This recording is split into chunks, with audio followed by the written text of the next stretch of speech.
Okay, Andre, let's move to the last act here. We got a little bit of a mailbag. So Okay. I want to highlight 2 tweets, both from Rigor. The first one, We love you, Rigor. Rigor is the best, honestly. The first one is they were listening to the City Jump, which is an old episode, but I think we reposted it. It's like episode 2. We did repost it recently. And on that episode we did a still to screenplay.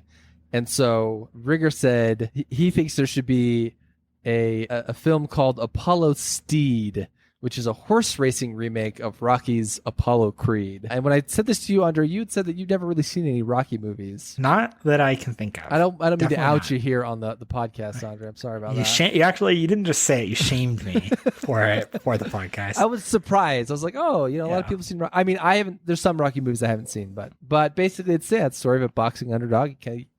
Conquers all. I imagine in this version not too dissimilar from Seabiscuit, and other horse racing movies where you have I don't know if I've expressed this opinion on the podcast, but I feel like I could go for a huge horse movie.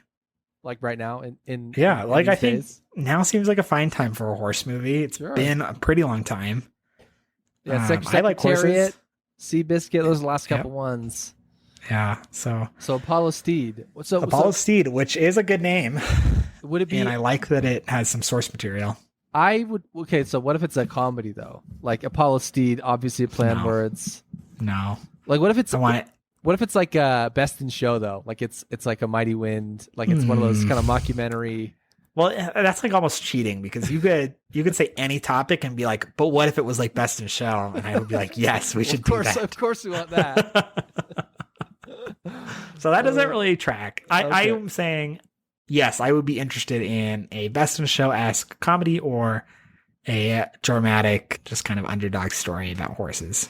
Okay. Well, now the other tweet Burger tagged us in. So a few episodes ago, I brought this problem, which is basically like the housing market's crazy. I don't really have any good way of getting equity out of my house because I'm kind of stuck in it. And he tagged me on a service called Pacaso, Pacaso.com. And the idea here is it is a kind of a shared real estate ownership. Yeah. So kind of like a timeshare, but instead of owning it with like lots of people, you own it with like 5 or 6, or like in this example, he said you'd have 1/8 ownership. And so presumably you'd own it for a period of time. The lot costs X amount. You would get some time there. So whether you wanted to rent it out or whether you want to live there or whatever, that's up to you. What do you think about this like co-owned property? Like, is that something that you would ever consider? I have often said, so something that we have in Utah is what we call snowbirds. Yeah. Which are typically older people that go south for the winter, which is to say, like, they go to St. George when it gets cold and then they come back here when it's warm here.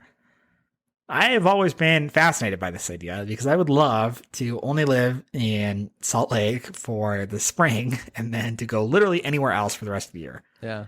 So the idea of having a partial stake in several different homes, allowing you to live, in different places, is definitely interesting. What about also the idea? Because I think lots of people are like, oh, let's go in on a house, but that's like really like kind of complicated and whatever. But this, it's like, hey, you get a couple buddies, and you could really easily get a second mortgage, and it's like cheaper, obviously, because you're splitting it 8 ways. But you could split a really cool place with some of your friends, and then all of a sudden you've booked it all out for the whole summer.